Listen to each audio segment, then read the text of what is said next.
हाँ तो बेच लेते बेच लेते। নির্লজ্জ স্বীকারোক্তি তৃণমূল নেতার। পেট চালাতে নাকি ত্রাণে ত্রিপল বিক্রি তৃণমূল পঞ্চায়েতের সদস্যের স্বামীর। বানভাসী ভূতনিতে ত্রিপল দুর্নীতির পর্দাফাঁস। গঙ্গার জলে বানভাসী মালদার ভূতনি। পশ্চিম রতনপুরে বালির বাঁধ ভেঙে প্লাবিত বিস্তীর্ণ এলাকা। একদিকে গঙ্গা, অন্যদিকে ফুলহার। দু নদীর সাঁড়াশি চাপে বিধ্বস্ত ভূতনির লক্ষ লক্ষ মানুষ। ত্রাণের জন্য হাহাকার বানভাসীদের। এর মধ্যে খোদ তৃণমূল নেতাই বলছেন, ত্রাণের জন্য বরাদ্দ সরকারি ত্রিপল না বেচলে খাবো কি? हाँ तो बेच लेते बेच लेते। ইনি হীরানন্দপুর গ্রাম পঞ্চায়েতের সদস্যের স্বামী পূরণ মহালদার। অভিযোগ, তিনি ত্রাণের এক একটি ত্রিপল অন্তত ৩০০ টাকা বিক্রি করেছেন। বন্যার জলে যেমন বছর বছর ভাসে, তেমনি ত্রাণ নিয়ে দুর্নীতি প্লাবনেও ভাসে ভূতনি, যার শিকার হন গরিব গুরবরা।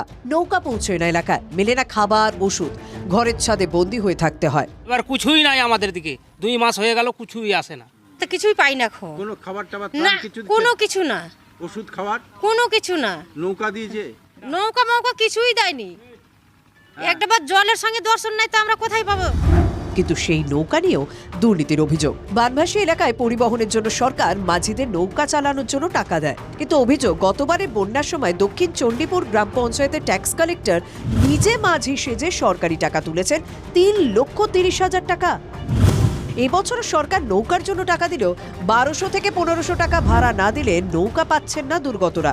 ইসলাম দলীয়ভাবে আমরা তদন্ত করে দেখে আমরা যেন বানভাসী মানুষরা ঠিকমতো আশ্রয় এবং খাবার পায় তার সুব্যবস্থা করবার জন্য প্রশাসনকে বলবো। মার্চ অগস্টে এই ভূতনিতে ভেসে যায় ১.৫ কোটির বাঁধ। কিছুদিন আগে ৬ কোটির আরও একটি বাঁধ ভাঙে, আর ভূতনির মানুষের কপাল পড়ে। কিন্তু এই পূরণ মহালদারদের মতো তৃণমূল নেতাদের কপাল খোলে বন্যা এলে।